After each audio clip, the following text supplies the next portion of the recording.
So the risk factors, if you would, for intimate partner violence, okay? And there are probably many of them. I don't have time to go over all of them, but the ones in particular, characters in particular, are one, having someone in the relationship who is jealous or suspicious. And what do you recall those tweets saying about Hicksville? The one that I replied to said that there was some incident by the fire pit, and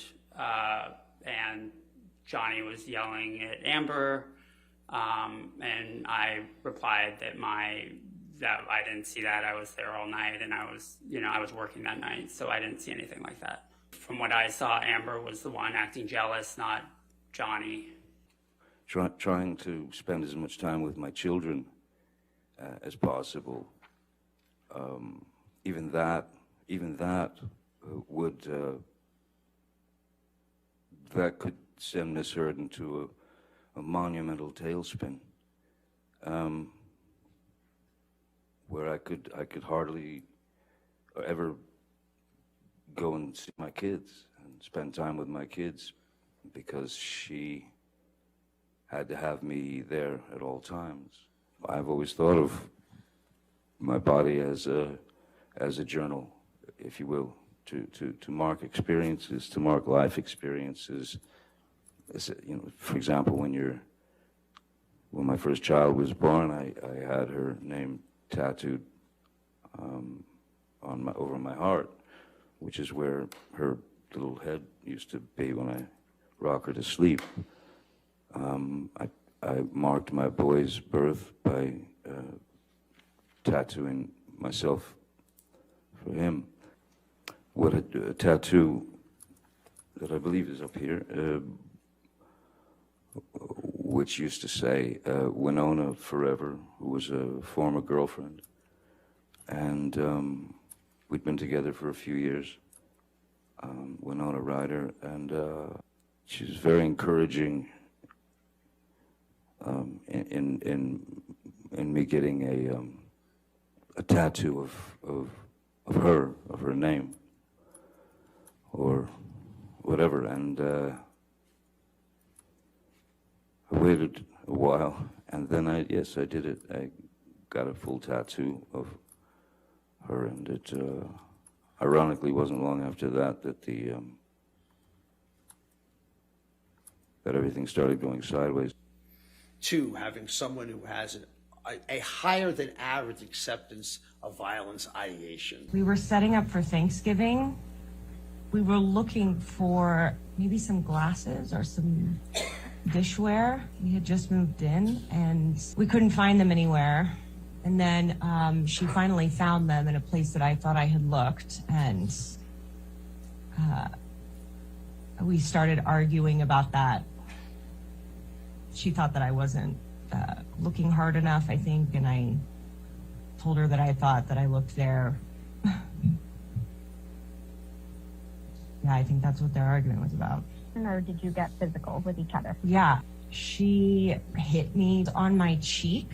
If you lost memory last night of kicking me out the door with the fucker hitting me, again, and your memory is gone from you kicking the bathroom door and hitting me in the skull as I was bent down. I am Wait, sorry.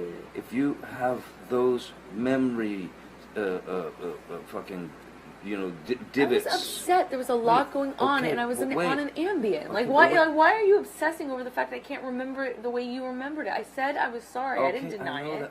And I watched you lie. And then I didn't punch you, by the way. I'm sorry that I didn't hit you across the face in a proper slap, but I was hitting you. It was not punching you. Babe, you're not punched. Don't tell me what it feels like to be punched. You know, you've been in a lot of fights. You've been around a long time. I know.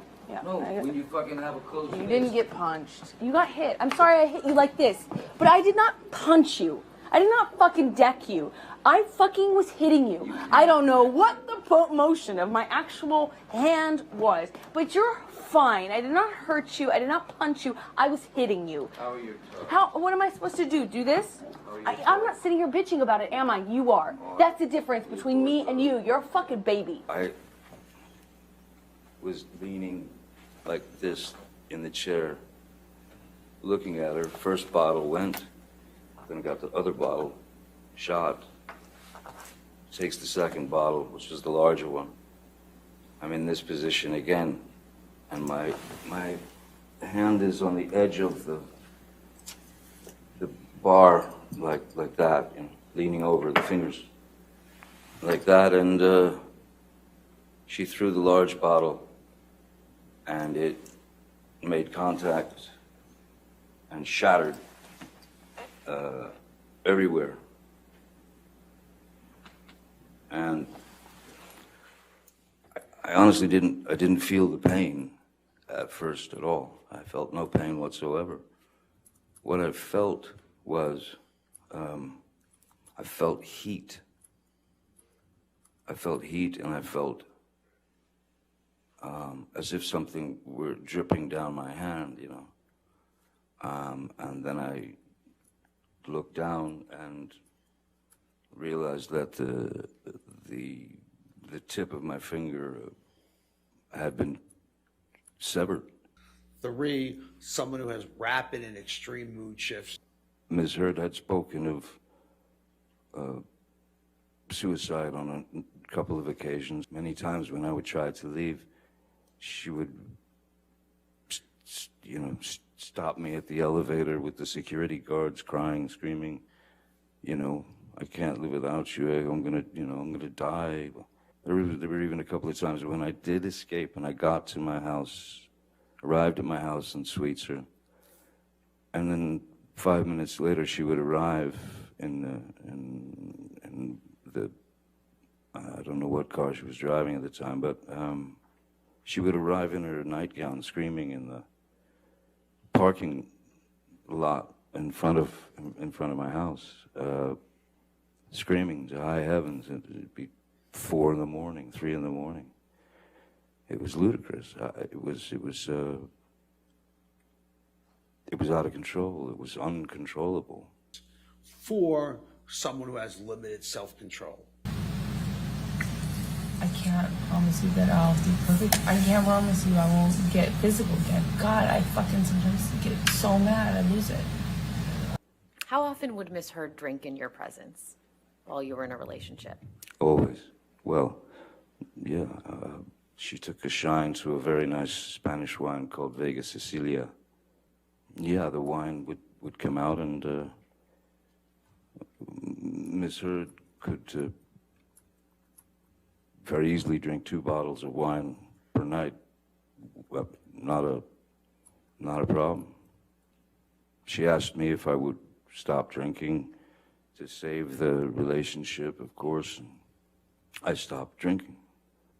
I always found it odd that in support of me not drinking, that she might stop drinking, but she did not. She continued. Go into the bathroom and sit on the floor.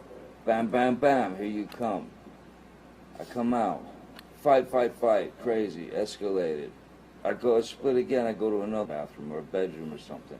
Knock, knock, knock, bang, bang, bang. You kept coming to get me. So,